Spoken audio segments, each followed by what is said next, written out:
জল্দি আহিলোঁ আজি এনজৰ পৰা সেইটো কাৰণে ভাবিলোঁ ৰুমটো ঠিক কৰি লওঁ কাৰণ যেতিয়া ৰুমত দুজনীকৈ ছোৱালী থাকে ৰুমটো মানে ওলাই যোৱাৰ আগত ইমান খেচেং মেচেং হয় ন আজি লাঞ্চত আমি চিকেন আৰু খাম ৰুটি ৰুম আহিলোঁ যদিও কিন্তু কাম চলিয়ে আছে কাৰণ ইভেণ্ট এটা আহি আছে ইভেণ্টটোৰ কথা খুব জল্দি গম পাব নেক্সট ব্লগ মানে গম পাবই চাগে এয়া দুপৰীয়াও কাম কৰিছোঁ এতিয়া আবেলি আমি যাব ওলাইছোঁ এজ ইউজুৱেল দৰং কলেজৰ ওচৰত ৰুমৰ পৰা একদম ওচৰ হয় যে সেইকাৰণে আবেলি গোটেইখিনি ওলাই যাওঁ তাতে খাওঁগৈ মই খালোঁ পেৰি পেৰি কৰ্ণ ভালেই আছিলে তাৰপাছত মই এনিৰ বাইদেউৰ কথা শুনি পেলাই দ্য বেলি পাও ল'লোঁ আৰু মই খাই একদম ভাল নাপালোঁ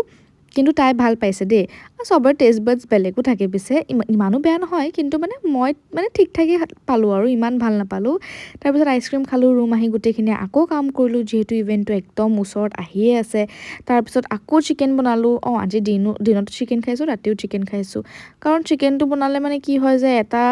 আইটেমতে চলি যায় নহ'লে বা দাইল বনাব লাগিব ভাত বনাব লাগিব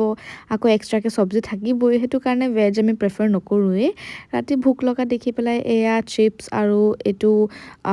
কিবা ব্ৰাউনি ফাডজ নে কিবা এটা খালোঁ কিন্তু খাবলৈ বহুত টেষ্টি কিহৰ আছিলে মই সেইটোও পাহৰি থাকিলোঁ যদি ট্ৰাই নাই কৰা কৰিব পাৰে তেন্তে আজিলৈ আহিছোঁ